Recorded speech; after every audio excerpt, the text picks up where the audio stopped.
Okay, and I need your help to remind me where we left off. Did we get through all of this? Part resentment is also over UK mercantilist policies. Okay, so here. Did we get all the way down through the bottom of that slide? Okay, so we're ready for this. Yes. Okay.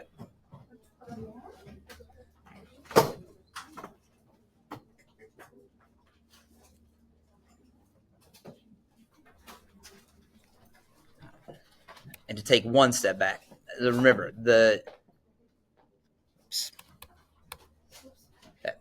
what you want to do is maximize selling to other colonies and countries and minimizing what you have to import from other countries to stack up more gold and silver. You achieve that goal by becoming an autarky, meaning you are self-sufficient economically.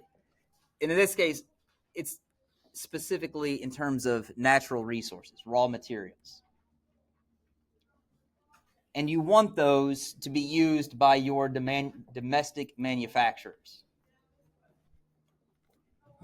And I don't mean domestic in the sense that somewhere within your empire somebody is manufacturing stuff. It means, in particular, manufacturers inside the imperial country. And so it needs to be happening for the British, in the British Isles, in the United Kingdom, or inside France, if we're talking about the French Empire.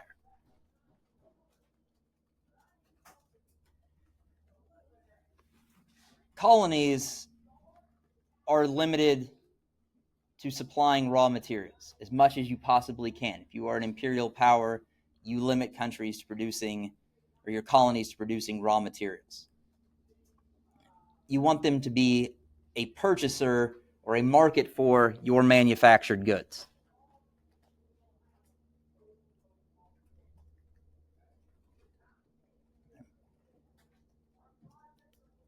Again, when we talk about where you're buying them, the manufactured goods are all supposed to come from the mother country, or what is sometimes called the metropole. I've heard people pronounce it metropole, and I don't think that's right.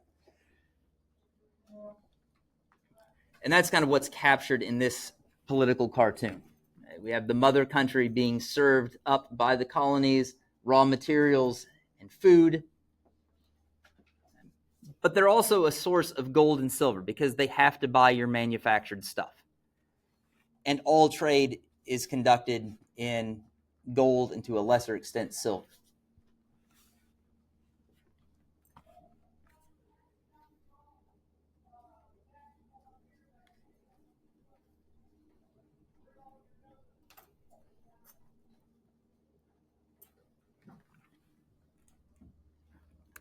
And the cartoon really helps you understand the relationship. I mean, we have the queen in her tiara, right, and the colonies are servants.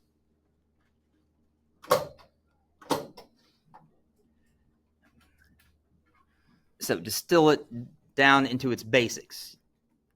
Mercantilism says that if you are an imperial power, you want to get everything you need from within your own empire, while making sure that your own colonies, as well as other countries, have to buy your manufactured stuff.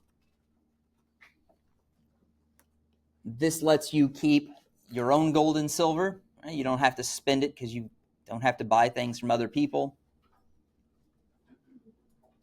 And if you have to buy stuff from your colony, you're buying cheaper raw materials and selling them back more expensive manufactured products. And so that balances out.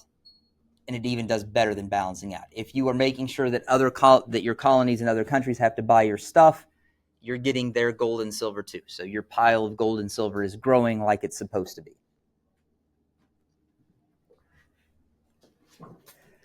The language about gold and silver is gone, but mercantilist thinking clearly is not gone. It's actually, it's stronger in your lifetime than it has been in mine.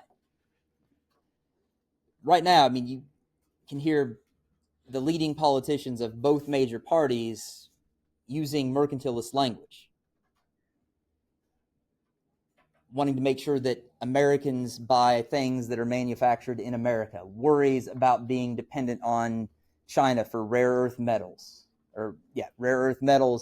lithium-ion batteries, solar panels. It's all the same language, balance of trade and domestic manufacturing.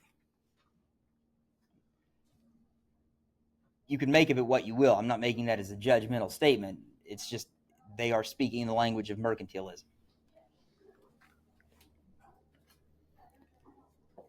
Let's connect the theory to what was happening in the British colonies. The British are playing by the rule book. They want the colonies to provide them with raw materials, not most manufactured goods. There were some things they let the colonies manufacture for themselves. The colonies have access to old growth forests that England does not have. So to some extent, it makes a lot of sense for the colonists to manufacture their own ships, as one example. But otherwise, they want raw materials, and they want them to go only to the United Kingdom.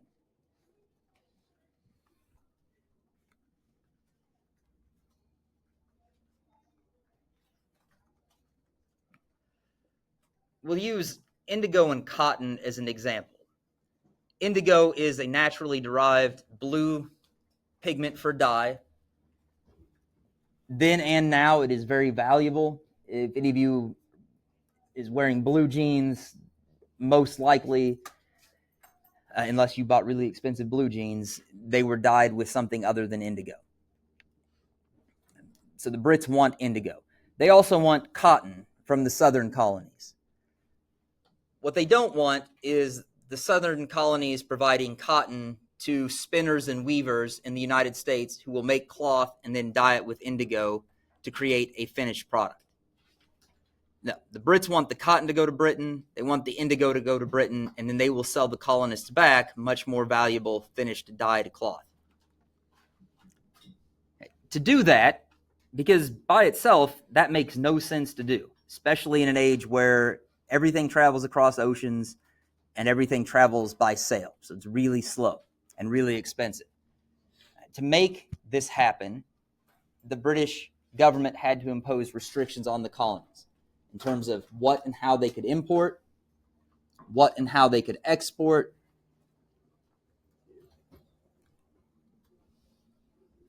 and also restrictions on their ability to manufacture things.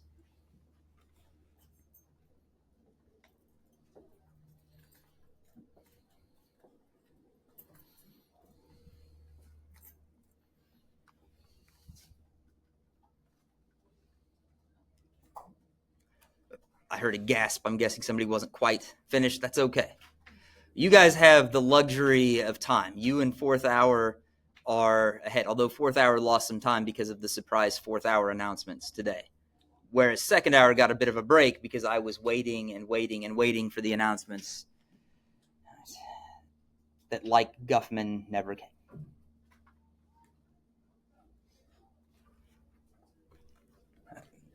Here's how they did the restrictions. On imports and exports, we'll talk about them together. There were the Navigation Acts of the 1660s. And I know some of you are thinking, weren't we just talking about the 1760s yesterday? We were. We're not going back in time just for fun.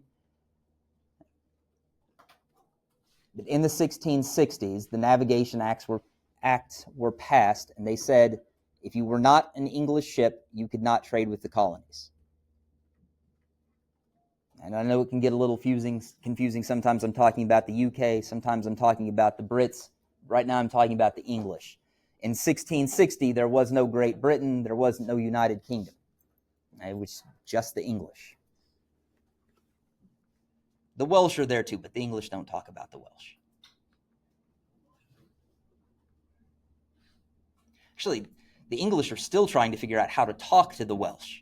Apparently, they have to train their judges to understand that in like Welsh language and culture, there are some things that seem direct or rude just because of words that do and do not exist in Welsh.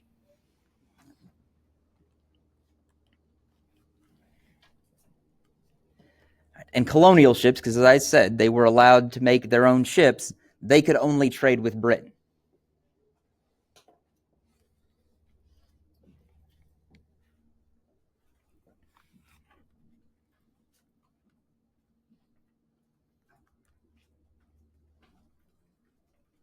And further, there were the enumerated goods. Enumerated just means listed. This was a special list of goods that could only be exported to Britain. All right, so it didn't matter what ship took them, they could only go to Britain.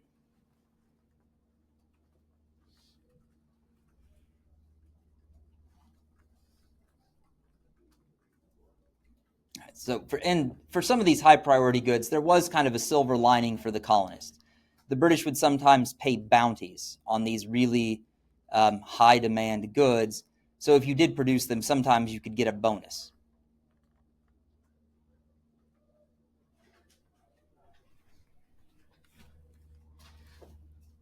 This is more on the export side. This next part is really focused on what could be imported into the colonies and by who. And when we say staples, just in case, we're not talking about the staples that hold pieces of paper together. We're talking about staple goods like flour and sugar, things that you need all the time. And pretty much everything that the colonists could need or want was on this list. And those things could only be bought from Britain. They might come from somewhere else first.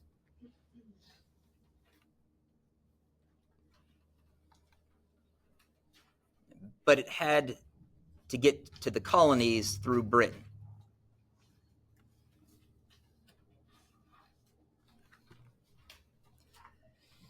This caused several problems. One, as I said, everything's traveling across oceans, 3,000 miles, basically, each way, by sail. So things take forever. Perhaps even if the thing you wanted was here, it has to go there before it can come back here. That also makes things a lot more expensive. Time is money, labor is money, and you need a lot more time and labor if you're making all of those extra trips to import stuff.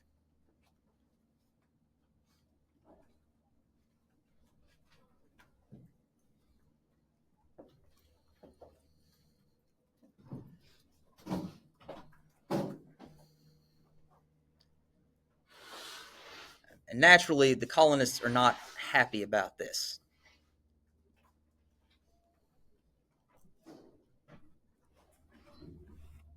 They were also, as I said, restricted on manufacturing. And the British figured out that one way they could do this is by making it illegal for the colonies to trade certain things with each other.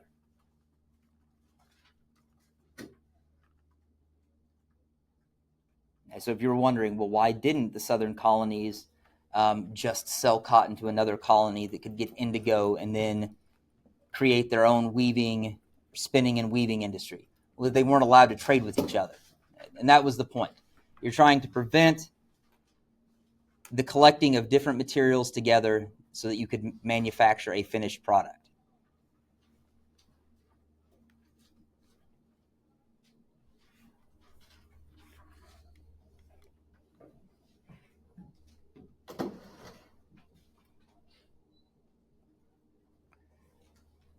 And then after 1750, there were further very specified restrictions on manufacturing things from iron. There were lots of tools that couldn't be manufactured, like axes and pots.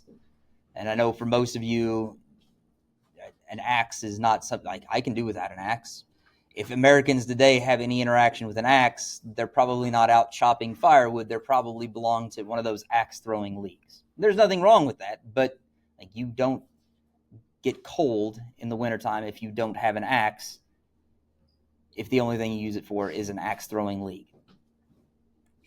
They also didn't let them manufacture firearms, which you could be thinking, well, yeah, the colonists are going to rebel. You don't want them to have firearms. That's not it. We're talking about 1750. We're a quarter century away from revolution.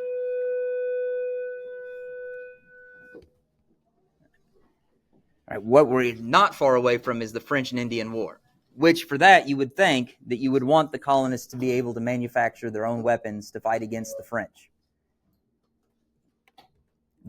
But the Brits weren't doing this based on security concerns. This was all about mercantilism. firearms then and now are expensive. They are a high value added manufactured good.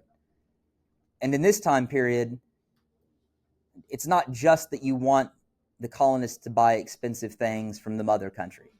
It's also that gun manufacturing is done by artisans who are really expensive and really valuable, and you don't want them to have to compete with artisans in the colonies.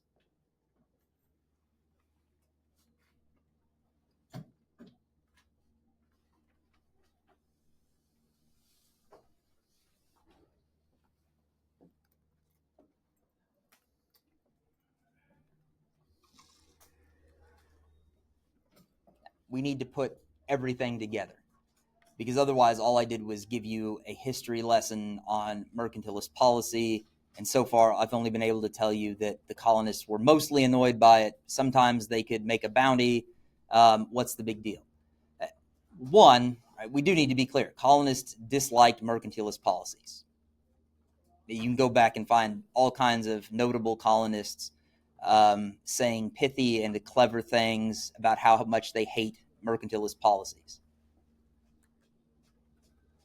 Mercantilism was also a reason we haven't talked about behind the proclamation line of 1763. And remember, that line is the one that white settlers were not supposed to cross moving westward over the Appalachians to settle in the Ohio River Valley. Yesterday, we just pitched it as a thing that the Brits didn't want them fighting with natives. And that was part of the story.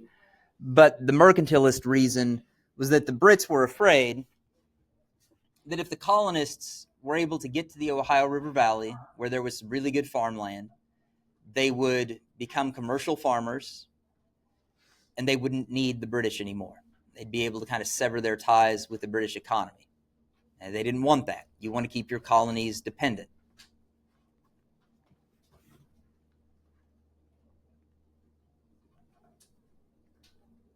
And so that's another source of resentment.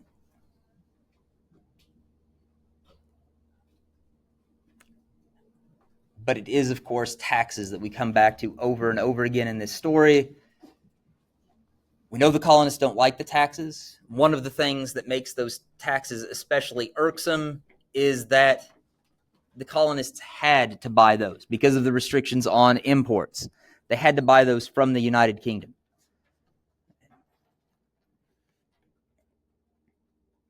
Your only way to get around the taxes was to smuggle and buy things from smugglers, which happened a lot. And some of the smugglers made really good money doing it.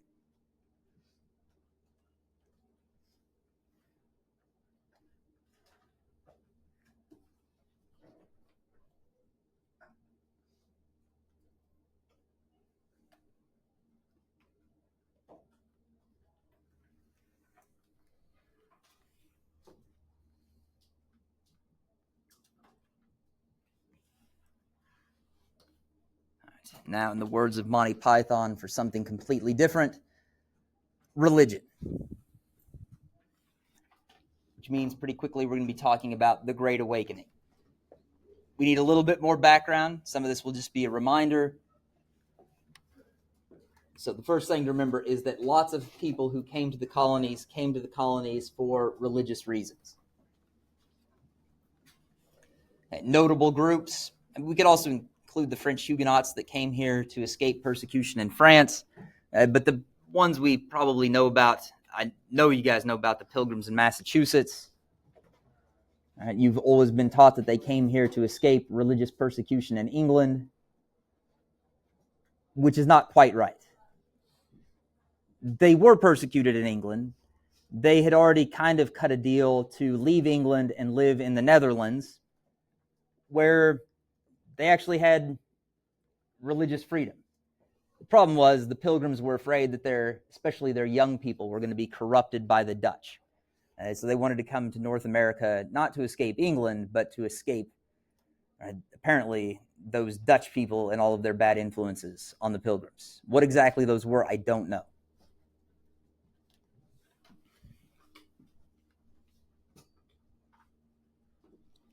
The Quakers in Pennsylvania, the other group with William Penn's colony, and then one lesser known, Catholics in Maryland. Right? So Pennsylvania was the Quaker haven.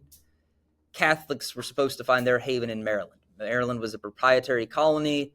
Catholic Lord Calvert was the proprietor. He was Baron Baltimore, hence Baltimore being the capital of Maryland.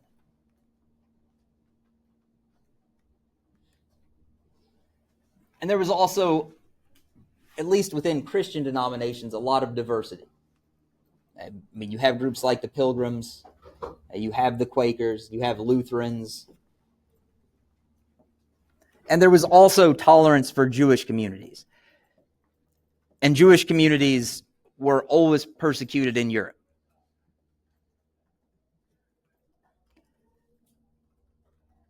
They were often persecuted in England. We're going to see some of that when we look at the Magna Carta. There are specific provisions within the Magna Carta that are clearly targeting Jews for discrimination.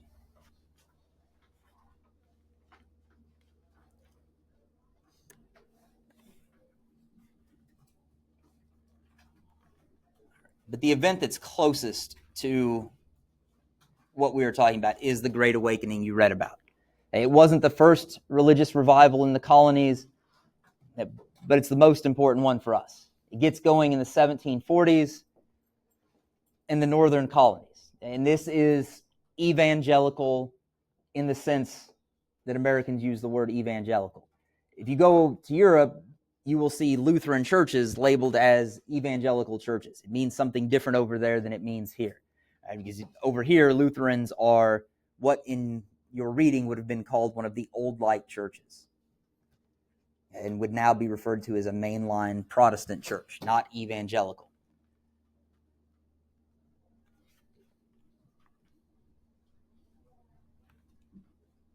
And what's central for us is what was thought of at the time as the radical egalitarianism of the Great Awakening.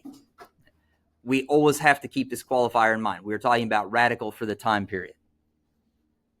Socially, it was radical because some, not all, but some of its leaders condemned slavery, using passages from the Bible to condemn slavery, which was a big deal at the time.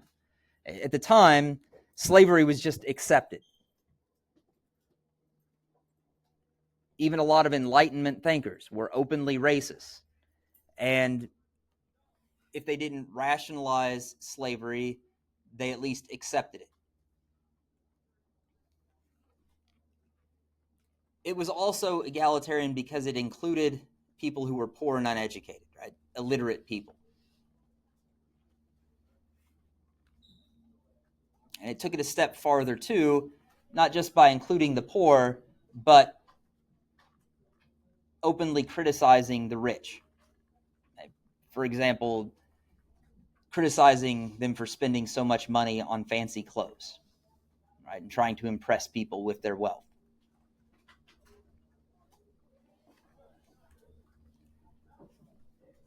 And then theologically, so I mean, theology is just the study of religion. So I mean, in terms of their religious philosophy, they emphasized that people should have, and it was perfectly fine to have, a relationship with God that was personal and based on emotional religiosity. This links back to the uneducated and the poor. The old light churches that are mentioned in the article you read, these would have been the churches with very direct ties to Christian humanism back in Europe, and how Christian humanism then gets kind of rolled into the Enlightenment. And the idea in Christian humanism is you need to educate yourself and become literate so that you can read the Bible for yourself. And you need to approach the Bible and you need to approach religion with reason and intellect. I mean, religion is a thing of the mind more than the heart.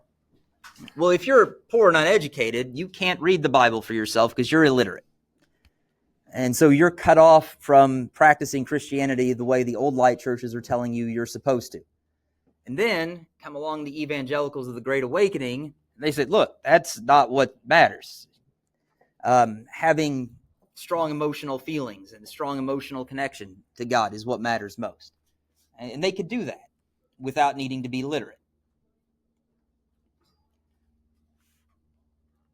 They also ordained, which means they gave authority to someone to preach. And they gave authority to preach to non-white preachers. To a point. And again, we always have to talk about for the era.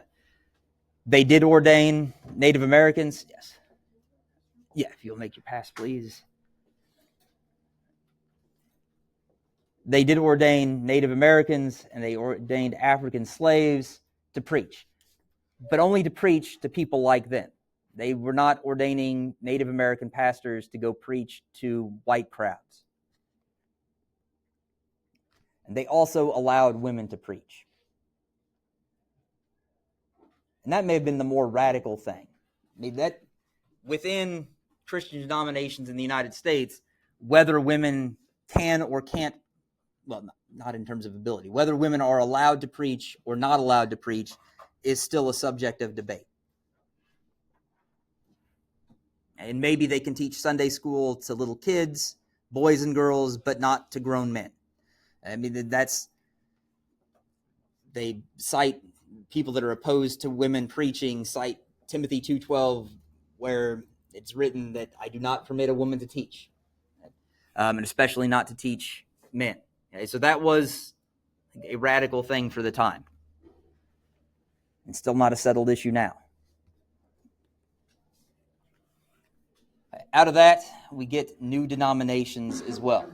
The Baptists, and speaking of Baptists, are one of those denominations that are currently experiencing open division when they meet for their annual conference to make important decisions about how the denomination is going to run. The role of women continues to be a source of contention within that denomination. The Methodists, also a new denomination at this time period. Methodism is thought up by John Wesley in England. It comes here. Today, we wouldn't really consider this an evangelical denomination. They get lumped in with the mainline Protestants like Presbyterians and Lutherans, but in the time, they were new. And being the new kids on the block, they don't like the fact that the government is backing those old light denominations. And especially that it is backing them with money. Now, if you're a Baptist, it's really annoying to you that some of the money you pay in taxes is going to support a church you don't go to and that you disagree with. But your money is supporting their message.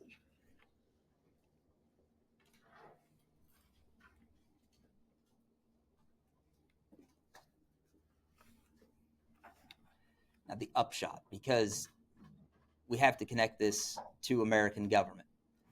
It did have influences on the future of American democracy. For one, especially with the notions that everyone could participate and participate fully, is an argument for individualism, which will be absolutely essential to the founding of American democracy. There was also the egalitarianism. And then finally, very clearly, we see the argument for the separation of church and state being very influential very early on. The First Amendment in the Bill of Rights to the U.S. Constitution says that there will not be an official church, that the government cannot support any particular church.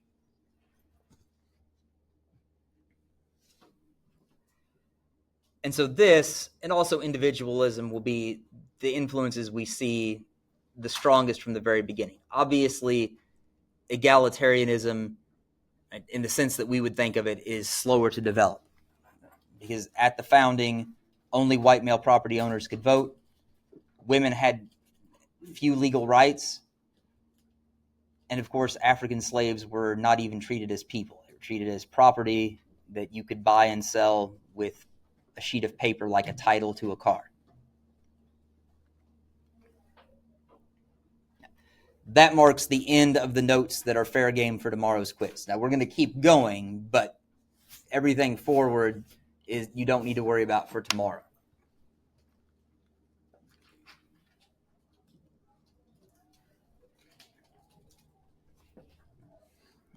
So now we are moving to the events and actions that lead us to the Revolutionary War or War of Independence against Great Britain. The starting point, taxes, once again. I'm not going to reiterate everything we know about taxes. I will say that they were enough of an irritant that they finally united the colonies like nothing else had. We saw those failed earlier attempts at unity. This one doesn't get all of them, but it gets 9 out of the 13 colonies to send delegates who then agree to send a united declaration of rights and grievances to the king and parliament, complaining about the Stamp Act.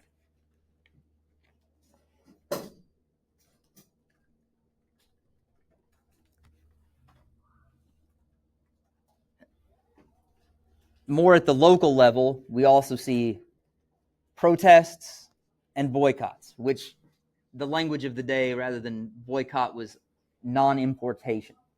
And there was a lot of social pressure if you owned a business not to stock British goods. And if you were a consumer, not to buy them. You did not want to be caught walking out of a store with a British import.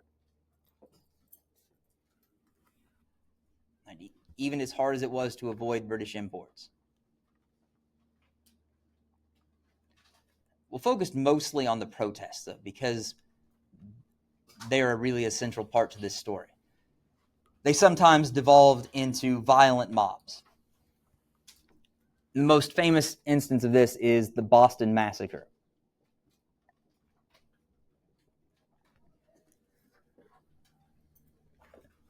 And the story you probably know is this one.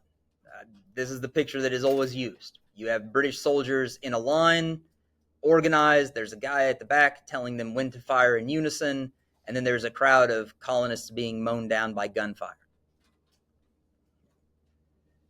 That's not really how it went.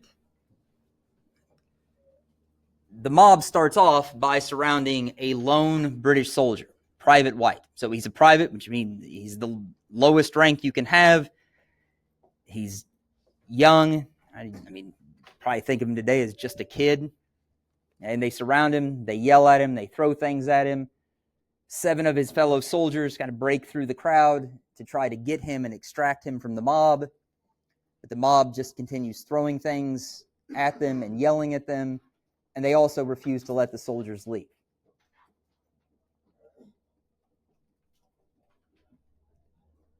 At some point, a shot is fired.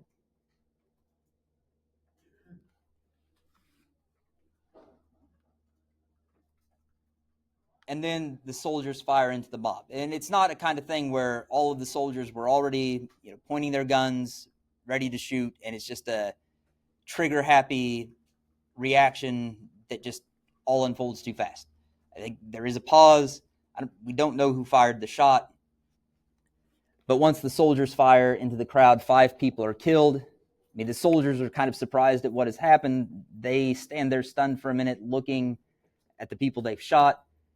And then, of course, the mob runs away a bit, and the soldiers use that as their opportunity to get away. There's a lot of pressure on the governor of Massachusetts. And remember, Massachusetts, after 1691, is a crown colony. So this is a crown governor appointed by the king. But under pressure, he has the soldiers arrested. The process is kind of dragged out, but eventually 2 of them are convicted. Of the 8, it's only 1/4 of them are convicted, and those 2 get reduced sentences. Now, whether that was just or not, obviously the colonists are angry.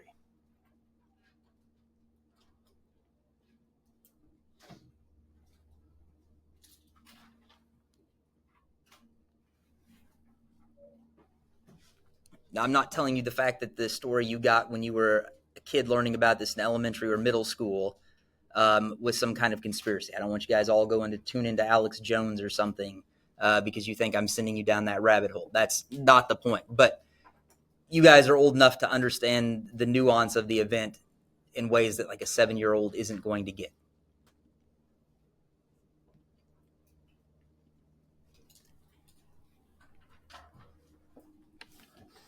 At the same time period, committees of correspondence spring up. Now, I know committees of correspondence just sounds like a fancy way of people having pen pals.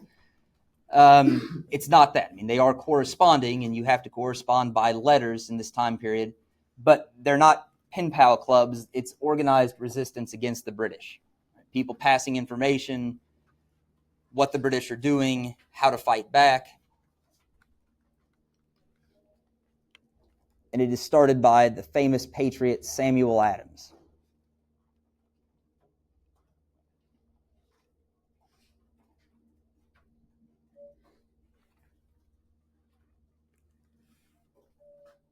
Who will also be involved in another flashpoint. So the Boston Massacre is a flashpoint moving the colonies towards war. Boston Tea Party is another of them. And you guys got to know the basics of this. Men dressed up as Native Americans, they got aboard 3 British ships loaded down with tea. They busted up the cargo and threw it in the harbor, ruining the tea.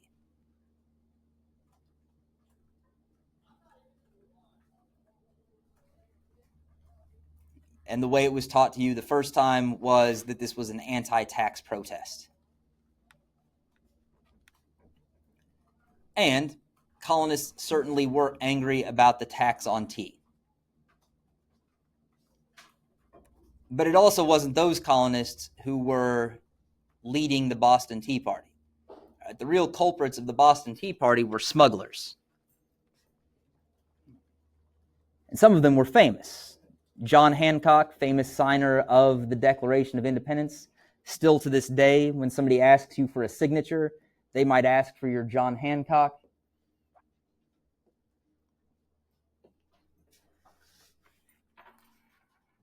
And Sam Adams.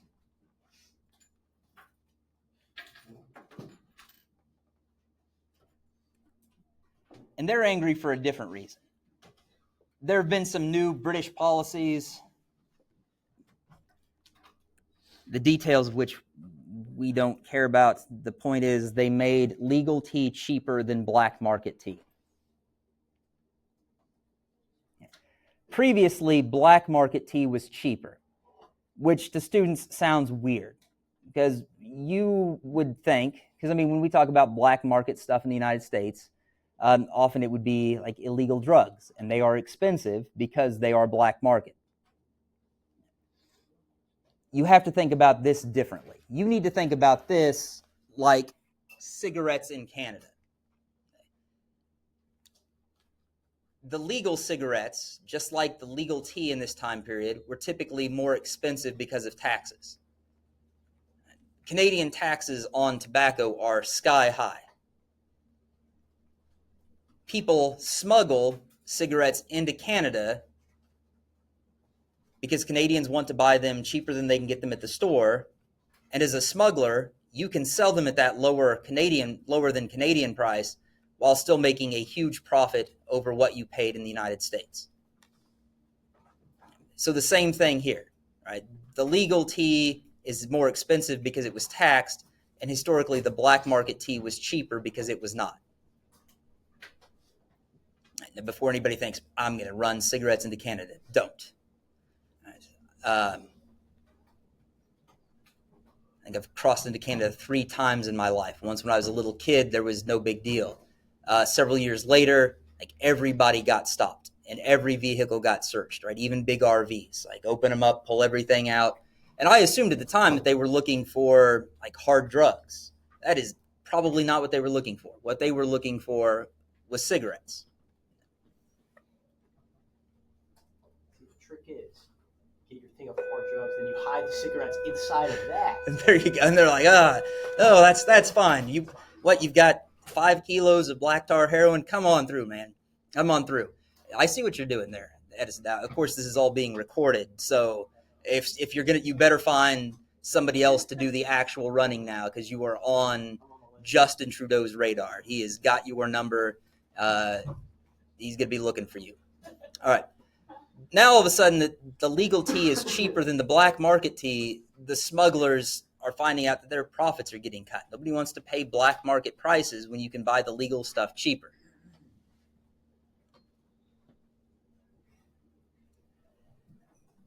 the whole no taxation without representation was just a cover story to justify what the smugglers were doing for their own selfish reasons.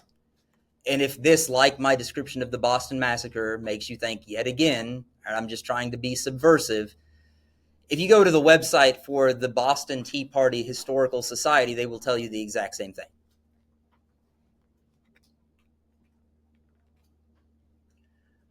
And that is where we are going to stop. I know that doesn't give you a lot of time, and it's not like you can get on your phones anyway. But I think some of you could probably use a break from handwriting.